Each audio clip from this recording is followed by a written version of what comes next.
রাসূল আল্লাহ আরে চারে কলি তাতে মেলা বাপ আব্দুল্লাহ পাইলো সেই ফুলের গেরান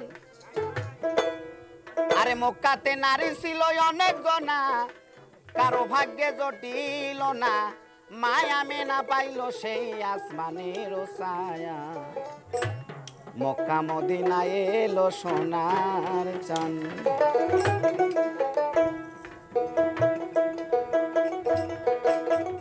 কপল ফটিল রে অগান সটিল রে সারাটি জাহায়ান মক্কা মদিনায় এলো সোনার চাঁদ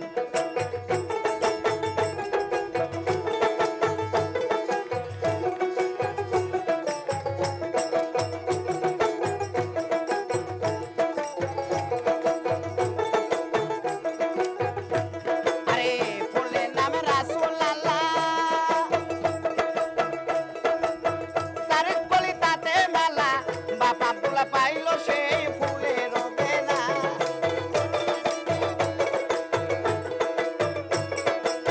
ফুলের নামে রাসূল আল্লাহ আরে সারে কলিতাতে মেলা বাপ আব্দুল্লাহ পাইলো সেই ফুলের বেলা মক্কাতে নারী ছিল অনেক জনা কারো ভাগে জটিল না মক্কাতে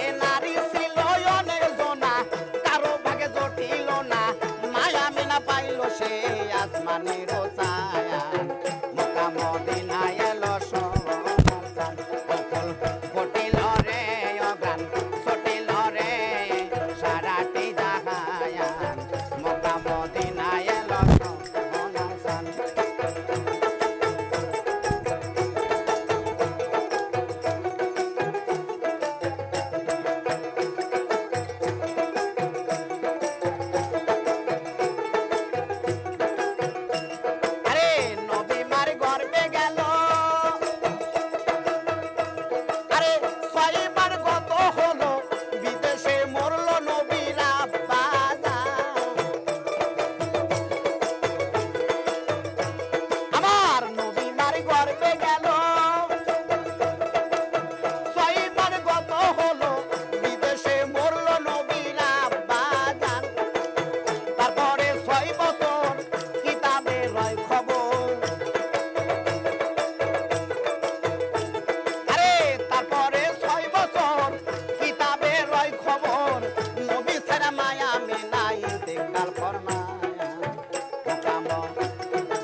ডাকদা বলে মাগো আমি তোমার জন্মের পর তোমারে দেখছি আমি তো বাবারে দেখি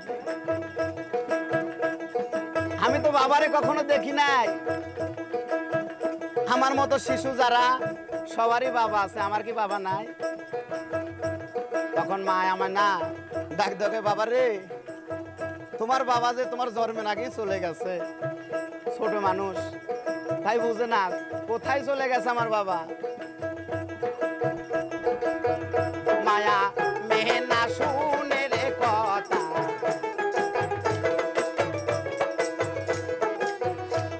আমার প্রাণে আমার তৃষ্ণা ব্যথা রে মায়া মেহনা শুনে রে কথা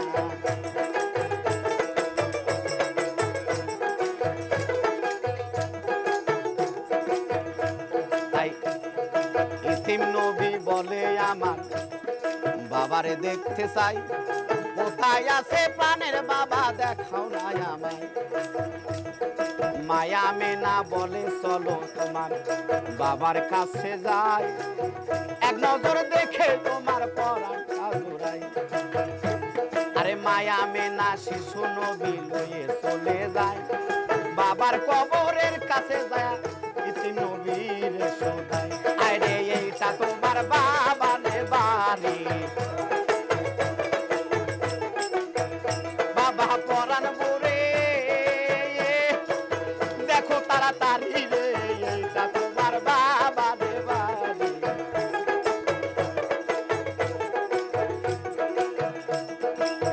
কয় আরে আমাদের একটা ঘর আছে, আমার বাবা তো সে ঘরের মতো থাকে না, একা একা বইরাই আছে, কেউ তো দেখে না। আমার বাবা বুঝি গেছে রে সাইরা, আমাকে আনিয়া দিবে দেখাইয়া রে, বাবা বুঝি গেছে রে সাইরা।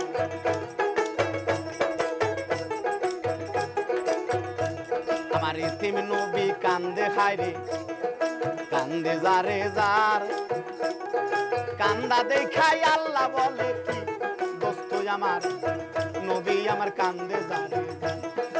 আর কান্দো না প্রাণের নবী, আমি তোমারে জানাই, এইটাই তোমার বাবার কবর আমি বলে যাই। আল্লাহ বলে ও আজরাইল যাও না চলিয়া, আরে আমি নারদান কবাস করো তাড়াতাড়ি দিয়া। আজরাইল বলে ও হে আল্লাহ তোমার বুঝি দয়া ময়া নাই, ইতিম নবী কান্দে হায়রে বাবা রইয়া সাই। বাবাই তুমি নীলা কাইরা ইতিম নবীর জন্মের আগে, মন বইরা দেখতে পারে নাই মা তাহারে। 6 বছরের বয়স তখন কিছুই বোঝে না, তার কাছে থেকে মা আনলে আমার নবী বাঁচবে না। আল্লাহ বলে ইতিম নবী আমি বলে যাই, তাহার জন্য উম্মতের দায়িত্ব দিছি তাই। ইতিম হইয়া যদি নবী কারো ধারে যায়, কেউ তাহারে কষ্ট দিবে দুনিয়ার মধ্যে, আরে কেউ তাহারে কষ্ট দিবে না রে। আমি আরে নবী বলে পাঠাইছি জগতে রে, কেউ তাহারে কষ্ট দিবে না রে। আরে আল্লাহর কথা শুই না আজরাইল, দুঃখে জড় যত হইয়া মায়া মেনার জানতা নিল টান দিয়া বাহির কইরা। আরে ইতিম নবী কান্দে হায়রে, কান্দে যারে যা। আমি বাবাই দেখতে আইসাই আমার মাও ফেলিলাম হারাই, আরে আমার দুঃখ কেউ বুঝলো না রে। আরে এই ছিল বুঝি আমার কপালে রে, আমার দুঃখ কেউ বুঝলো না রে।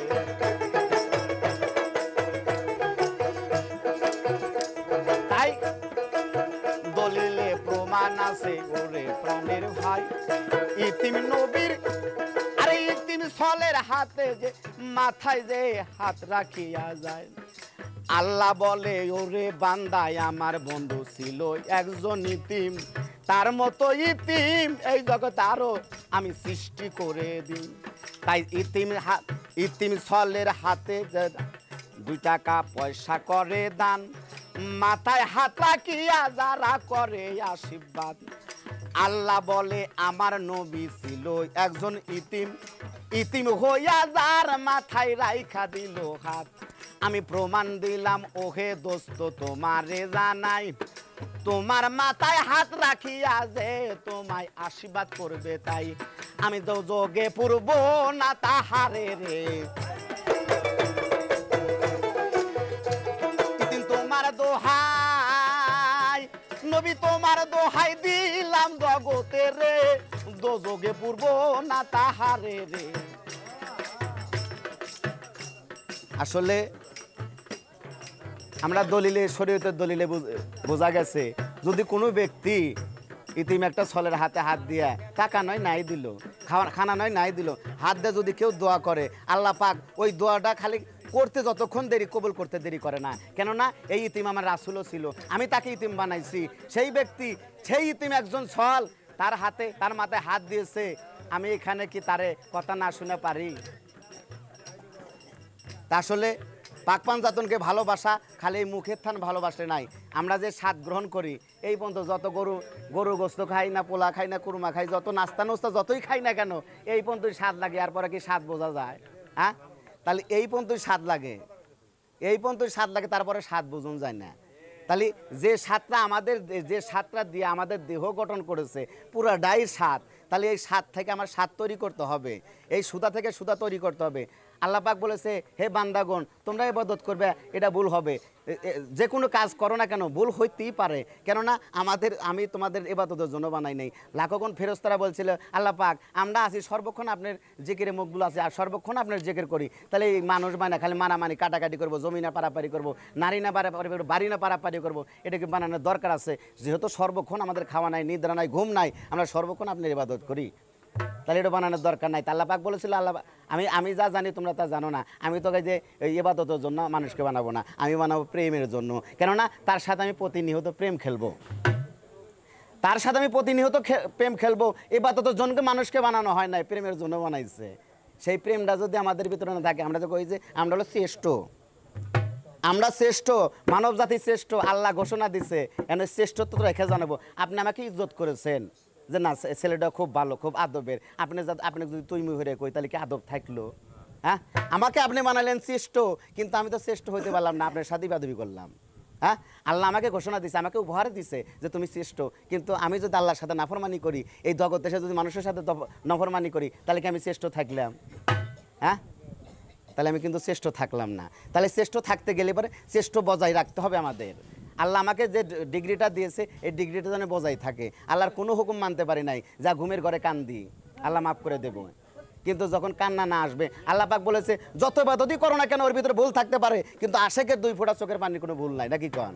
হ্যাঁ, আশেকের 2 ফোঁটা চোখের পানি কোনো ভুল নাই। ওই 2 ফোঁটা চোখের পানি যদি আমার নামে শহীদ করে দিতে পারে, 2 ফোঁটা রক্ত যদি কোনো ব্যক্তি শহীদ করে দিতে পারে, তার নাম খাতায় হবে, শহীদের খাতায় নাম হয়েছে। আমার হাসান হুসেন তাই শহীদ হয়েছে, যারা রক্তের বিনিময়ে আমাদেরকে বুঝে দিয়ে গেছে, আমাদেরকে উম্মত বলে দাবি করেছে, রাসূলের উম্মত হওয়ার জন্য আমাদেরকে বানিয়েছে। তাকে অনুসরণ করলে আমরা রাসূলের উম্মত হইতে পারবো। আর তাকে ভালোবাসলে আমি একজন রাসূলের কাছে, যে ব্যক্তি হাসান হুসেনকে ভালোবাসে তারা একজন রাসূলের একটা ঘনিষ্ঠ ব্যক্তি। যারা হাসান হুসেনকে ভালোবাসে না, তারা যারা হাসান হুসেনকে মাথায় বাড়ি দেয়, তারা কি ঘনিষ্ঠ ব্যক্তি দাবি করতে পারবে?